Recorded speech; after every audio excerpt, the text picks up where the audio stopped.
everyone, Aubrey here from the Roswell Museum and Art Center. Today we're in a room I haven't shown you before. This is the museum's library, and here we keep all kinds of specialized books that relate to our art, history, and science collections. Our last librarian retired in 2018, so we haven't really used this space very much, but I had a little bit of free time recently and was able to come in here and reorganize the space to make it a little more inviting and a little easier to find things for you.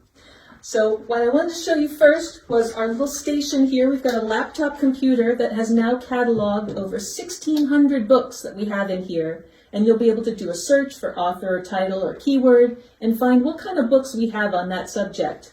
I even put up a little list of the Library of Congress catalog to give you an idea of just where to start looking for your search. Down here on the first floor, we've got all of our art books and our science and technology books.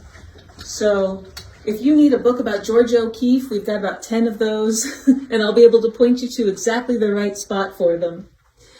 And actually, if you'll pan over to the right here, we can't let anybody check out books just yet. That's still coming. But for right now, you'll be able to use one of these comfortable study carrels to be able to look up anything that you might wish to look up. So we've got some oversized books up here.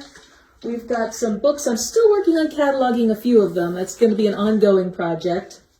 And then I'm going to take you upstairs to where we've got all of our history books and some other collections that I want to share with you. Over on this side of the room, we've got our education and newsletter brochures. So we've got newsletters dating back to the 1940s. If you ever want to know what was happening at the Roswell Museum about 70 years ago, we'll be able to tell you exactly what that is based on these newsletters here.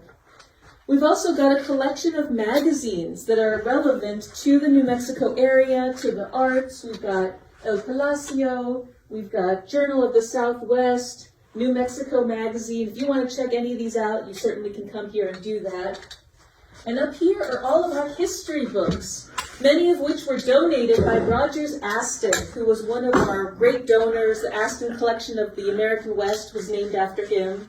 He was also the curator of the Goddard area, and he did all kinds of cool bronze sculptures that are in our collection right now. And finally, up here, we have all of our exhibit brochures dating back again to the 1940s. So if you want to know what exhibition we had in 1963, I'll be able to point you exactly to that spot. So thank you all for touring our museum library here today. This area is open by appointment only, so you'll have to call the museum, ask for Aubrey, and I will be able to set up an appointment for you to come in and see what we've got going on in here. And I'll see you next time.